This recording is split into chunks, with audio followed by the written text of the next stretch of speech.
अस्सलाम वालेकुम, welcome back once again. आज इस स्टोरी लिटिल प्रिंसेस का हम लास्ट पार्ट पढ़ रहे हैं और इंशाल्लाह इसमें हम कंप्लीट करेंगे इस स्टोरी को।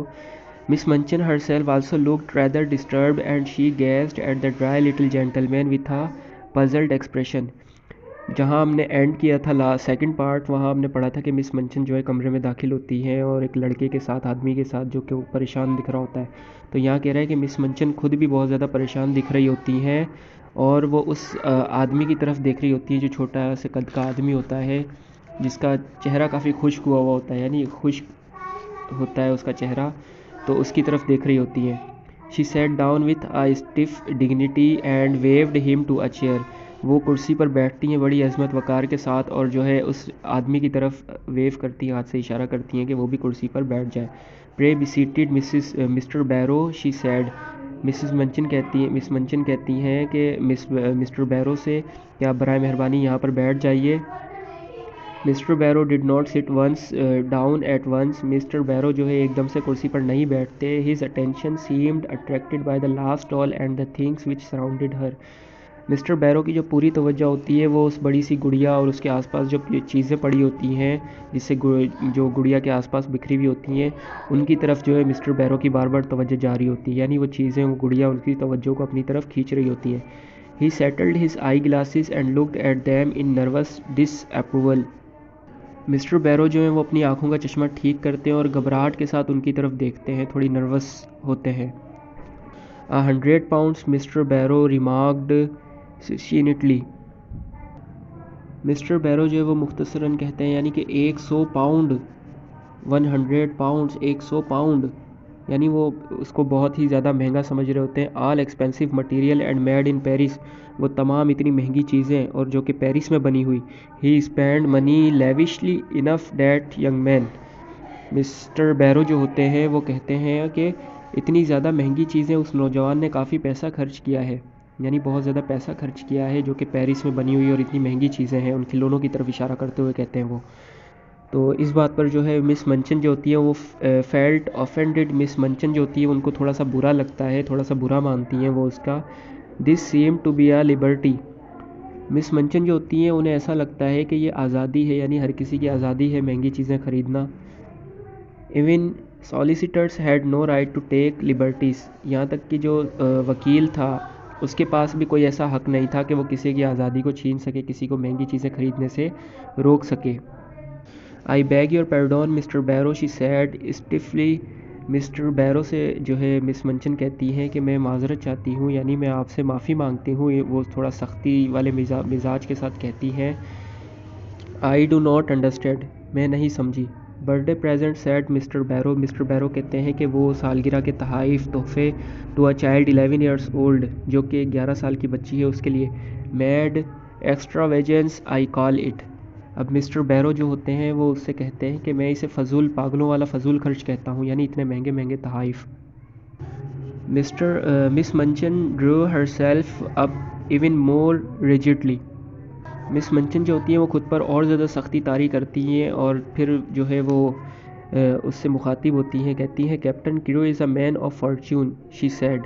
मिस मंचन कहती हैं कि जो कैप्टन क्रू हैं, यानी उसके जो वालिद हैं, वो एक खुशकिस्मत आदमी हैं। द डायमंड माइंस अलोन, उनके पास जो है वो हीरे की कानें हैं। Mister Barrow wheeled round upon her. Mister Barrow जो होते हैं वो उसके गिर्द एक चक्कर लगाते हैं, यानी कुर्सी से उठकर। Diamond mines, he broke out, there are none never वर।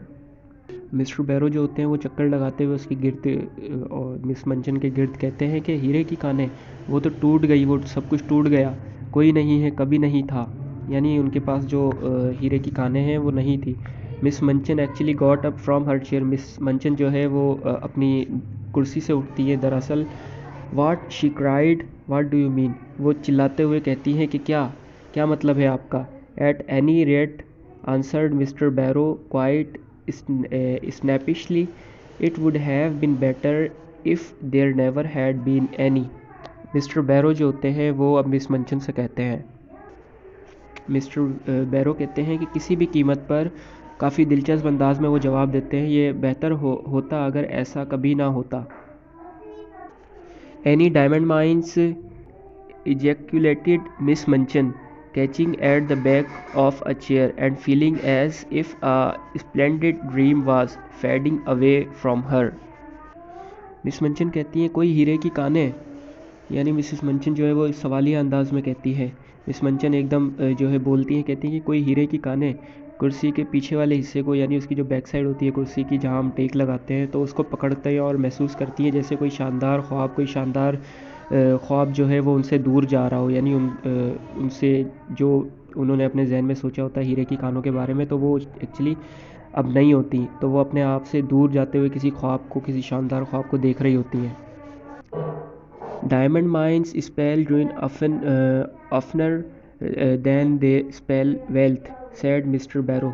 अब मिस्टर बैरो जो होते हैं वो फिर उससे मुखातिब होते हैं मिस मंचन से। मिस्टर बैरो कहते हैं कि हीरों की जो कानें होती हैं वो दौलत के जादू से, यानी दौलत की ज़्यादा जो कशिश होती है उससे ज़्यादा तबाही फैलाने वाली होती हैं। When a man is in the hands of a very dear friend and is not a businessman himself, he had better steer clear of of the dear friend's diamond mines or any other kind of mines dear friend what his money to put into. अब जो mister बैरो होते हैं वो अपनी बात को जो है कंटिन्यू करते हुए कहते हैं कि जब एक आदमी जो बहुत ही प्यारे दोस्त के हाथ में होता है और जो कि खुद एक बिजनेसमैन नहीं होता, यानी कि एक ताजिर नहीं होता, तो वो अपने प्यारे दोस्त के हीरो की कानों पर या और किसी किस्म की कानों के ज़रिए बेहतर तौर पर आगे बढ़ता है। और प्यारा दोस्त जो अज़ीज़ दोस्त है उसका उसके पैसे को लगाने चाहता है, यानी अपने अपनी बेहतरी के लिए उसे इस्तेमाल करना चाहता है, अपने फ़ायदे के लिए, अपने सेल्फ़ इंटरेस्ट के लिए उसे जो है इस्तेमाल करना चाहता है। The late Captain Crewe the late Captain Crewe, अब वो जो कैप्टन क्रू के लिए है लेट का लफ्ज़ यूज़ कर रहा है, यानी मरहूम जो मर गया उसके लिए वो लफ्ज़ यूज़ कर रहा है कि जो मरहूम कैप्टन क्रू है। Here miss Minchin stopped him with a gasp. Miss Minchin जो है वो उन्हें थोड़ा झटका सा लगता है, तो इसलिए वो क्या करती हैं कि यहाँ पर उसकी बात काटती हैं, उसे रोकती हैं। The late Miss Captain Crewe, she cried out, the late you don't come to tell me that Captain Crewe is, यानी मरहूम कैप्टन क्रू जो है वो चिल्लाती हैं, पुकारती हैं, आप ऐसा नहीं करते कि मुझे बताने के लिए आए हैं कि कैप्टन क्रू मर गए। He is dead, ma'am, Mr. Barrow answered with jerky brusquensis. ब्रस्क्वेनिस का मतलब होता है कि बहुत ही शॉर्ट स्पीच, यानी कि एक झटके से किसी बात का जवाब देना, एक लफ्ज़ में किसी बात का जवाब देना, यानी इतनी छोटी बात करना। तो यहाँ मिस्टर बैरो जो है वो मिस मंचन को जवाब देते हुए कहते हैं कि वो मर चुके हैं मैडम, वो एक झटके से जवाब देते हैं, यानी फ़ौरन से एक जुमले में उनका जवाब देते हैं। Died of jungle fever and business troubles combined, यानी वो कहते हैं कि जो उनकी मरने की वजह है जंगल का बुखार और कारोबार की परेशानी है, जब दोनों वो आपस में मिल गए तो उनकी मौत वाक़या हो गई। The jungle fever might not have killed him if he had not been driving mad by the business troubles. कहते हैं कि जंगल का बुखार उनको ना मारता अगर वो बिज़नेस की जो परेशानियां हैं उनसे पागल ना होते, यानी उनको अपने जहन पर सवार ना कर लेते। Captain Crewe is dead, captain Crewe जो है मर चुके हैं। Miss Minchin dropped into her chair again, miss Minchin जो है दोबारा से अपनी कुर्सी पर गिरती है, यानी एक झटके के साथ उनको जो झटका लगता है। The words he had spoken filled her with alarm. Mister Barrow के जो कहे हुए अल्फाज होते हैं वो उनको खतरे से भर देते हैं, यानी उनके लिए एक अलार्म होता है। Whatever his business troubles, she said, वो उनसे पूछती हैं कि उसके क्या कारोबार की ऐसी परेशानियाँ थी। Diamond mines answer Mister Barrow and their friends and ruin, ruin कहते तबाही को। तो यहाँ जो है वो जवाब देता है मिस्टर बैरो, कहता है कि उसकी जो हीरे की कानें थी वो उसके प्यारे दोस्त और तबाही।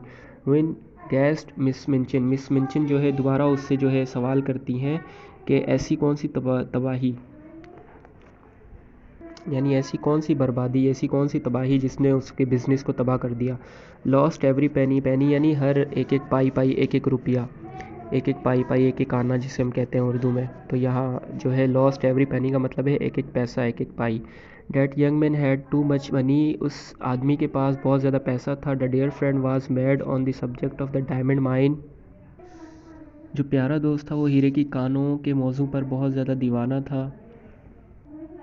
ही put all his own money into it and all captain's Crewe's, उसने जो है अपना सारा पैसा उस कारोबार में, उस हीरे की कानों में लगा दिया और कैप्टन क्रू का भी सारा पैसा उसमें लगा दिया।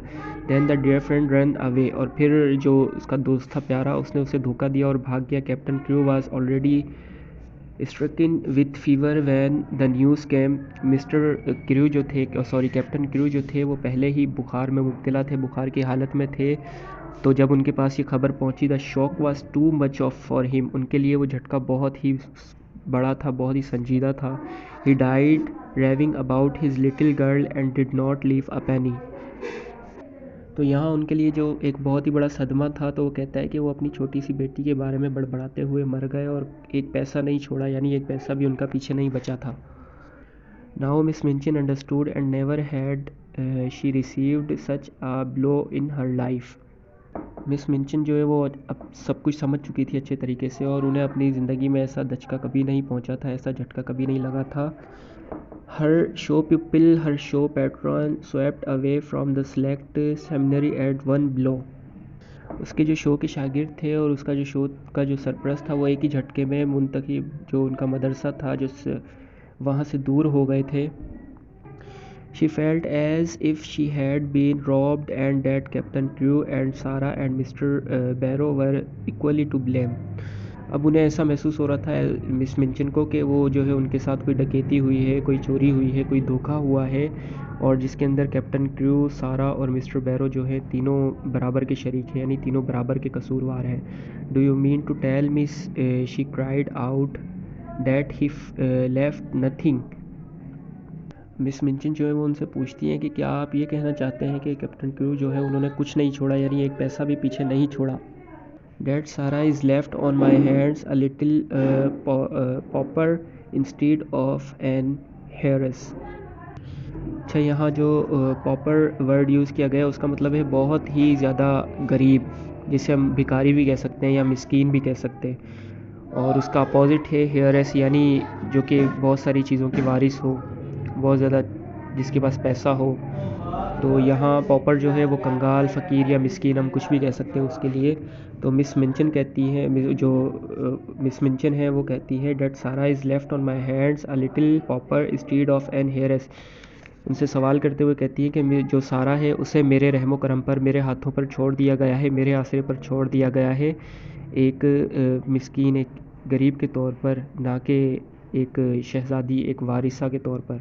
She certainly left a beggar, replied Mister Barrow. Mister Barrow जो उसकी बात का जवाब देते हुए कहते हैं कि यकीनी तौर पर वो एक भिखारी के तौर पर, एक मिस्कीन के तौर पर छोड़ दी गई है। And she is certainly left on your hands ma'am and she has not a relation in the world that we know of।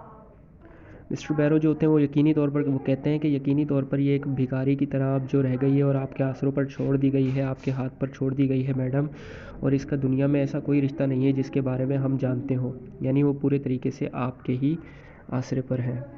तो यहाँ हमारी स्टोरी कंप्लीट हुई। पार्ट 1 और 2 को भी इसके साथ कनेक्ट कीजिएगा और फिर पूरे लेसन की एक बार जो है थोरोली स्टडी कीजिएगा। थैंक यू, अल्लाह हाफ़िज़।